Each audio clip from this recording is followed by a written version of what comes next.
The grand lecture hall of the British Museum is bathed in the warm glow of projector lights as Dr. Eleanor Voss stands before an audience of scholars, journalists, and skeptics.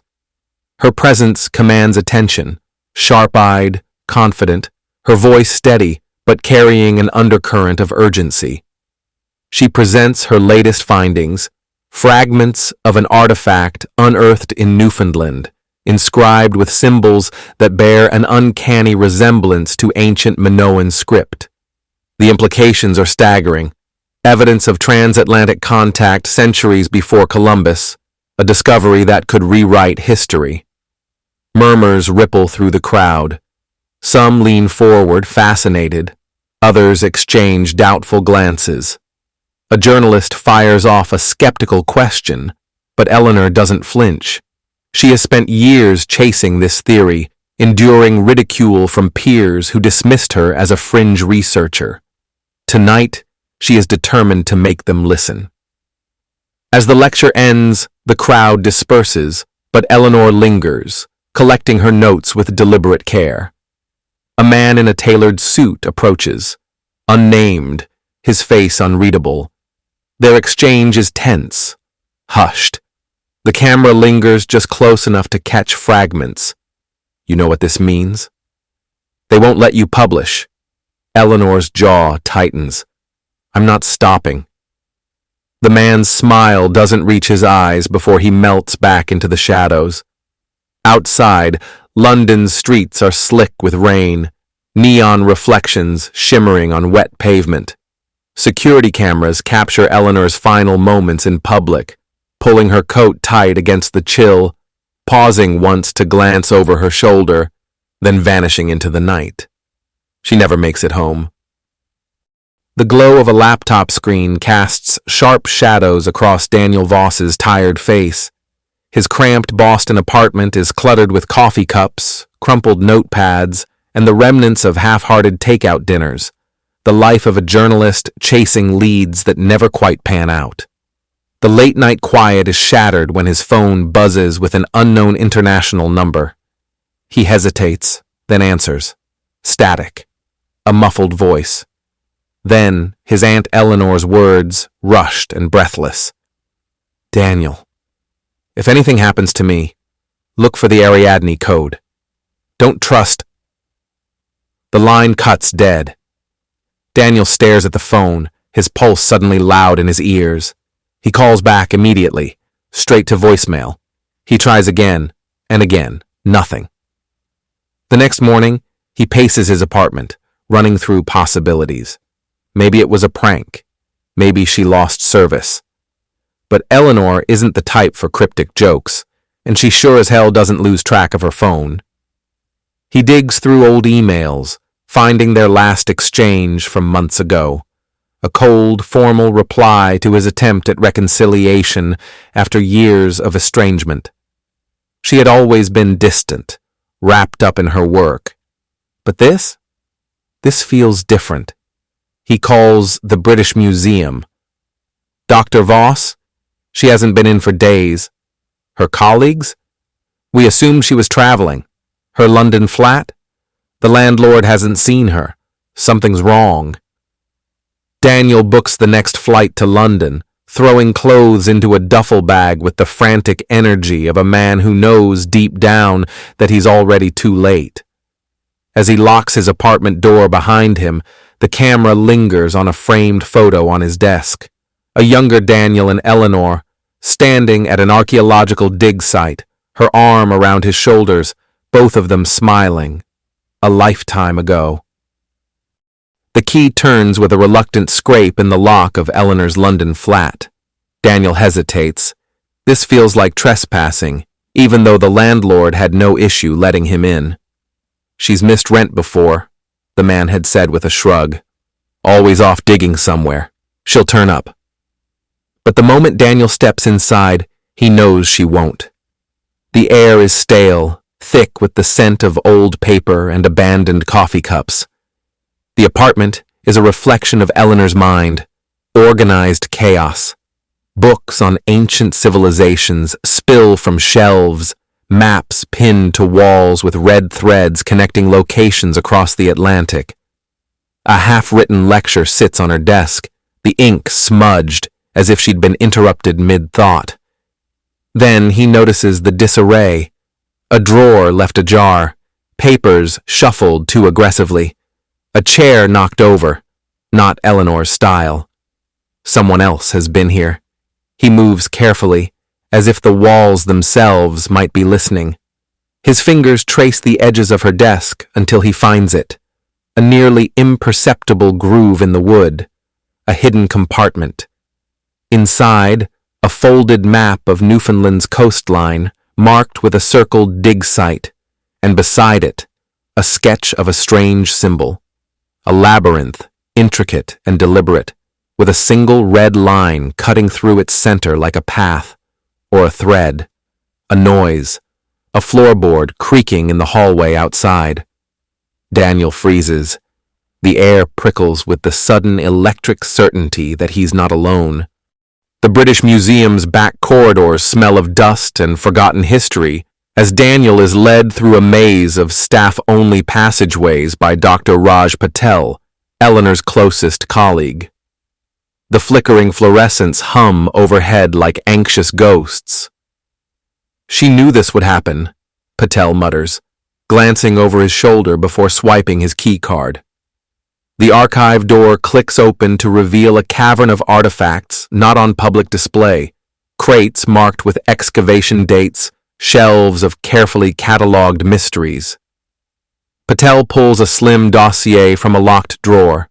Inside, photographs of pottery shards with strange glyphs, carbon dating reports, and Eleanor's handwritten notes. Phoenician? Minoan? The markings predate Vinland by 800 years. They don't want this verified. Daniel's fingers hover over a grainy surveillance photo paper-clipped to a memo. Eleanor arguing with the same suited man from the lecture, this time in the museum's underground loading dock. Patel's voice drops to a whisper. The Delphi group monitors anything that disrupts conventional history. They've had people here for months. A sudden crash echoes from the hallway.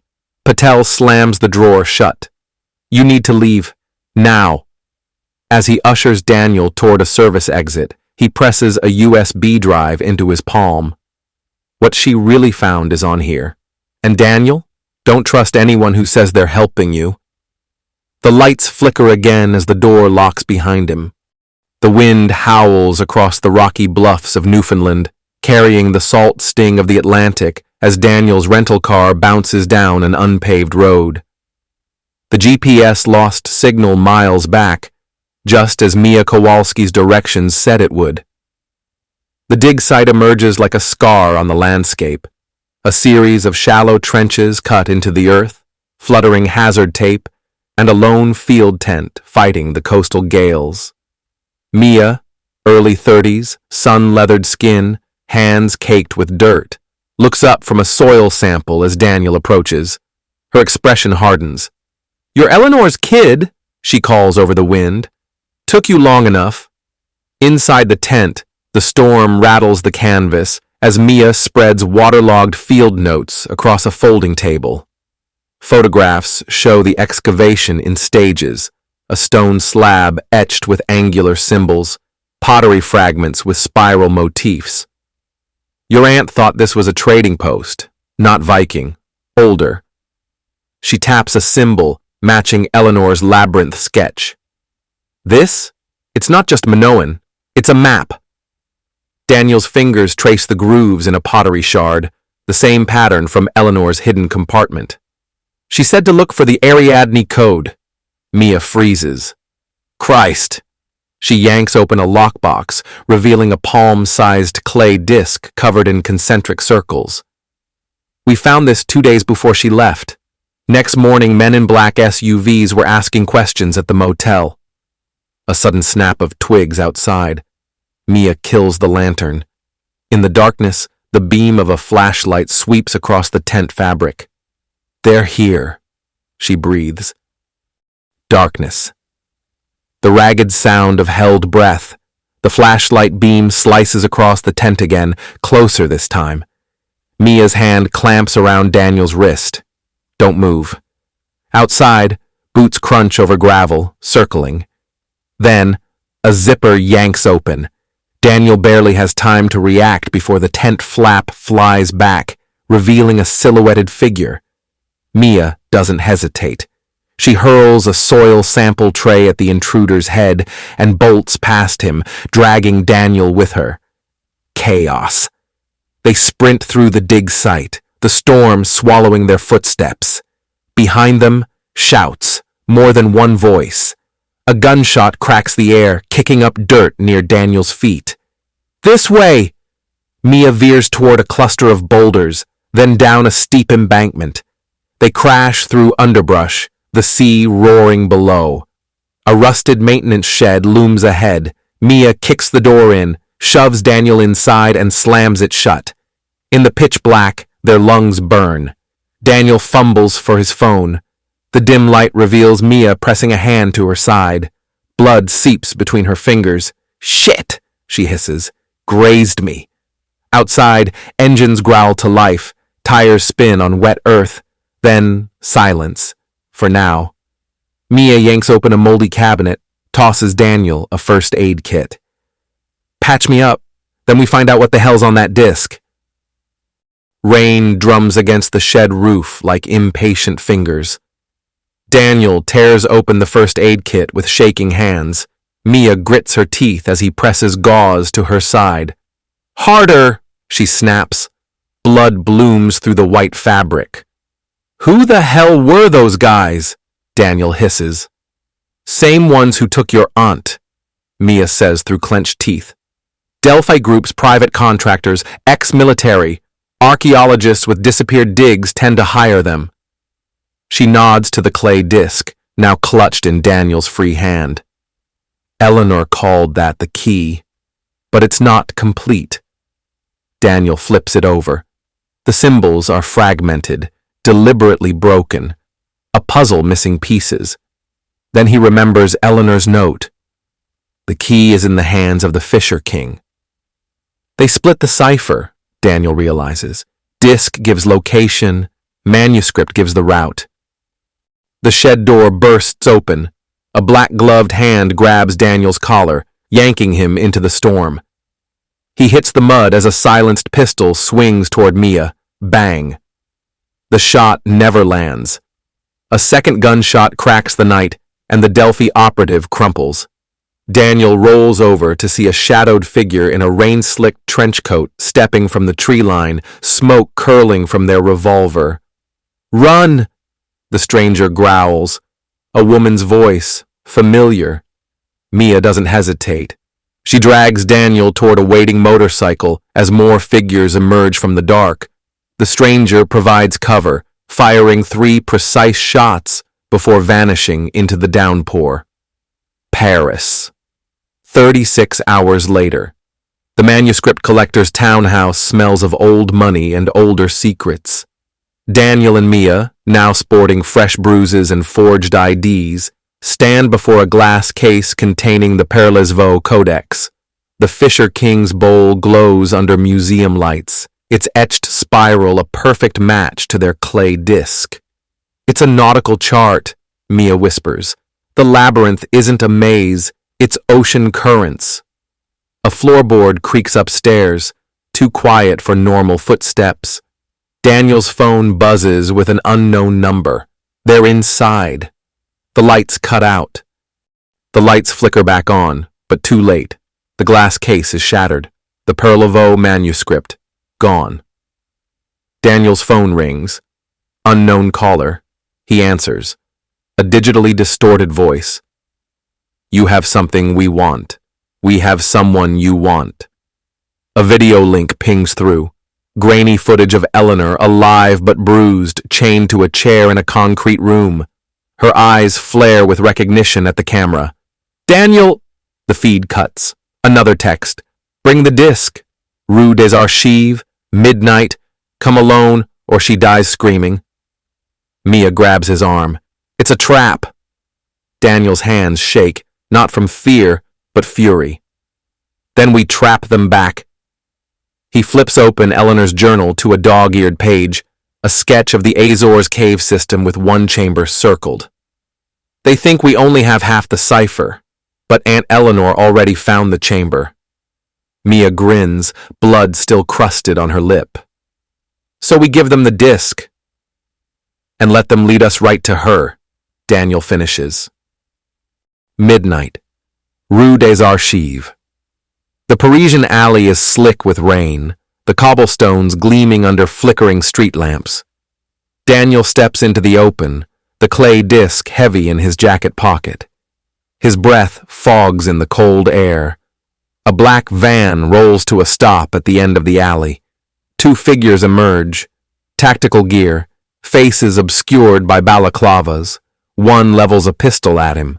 Hand it over. Daniel doesn't move. Where's Eleanor?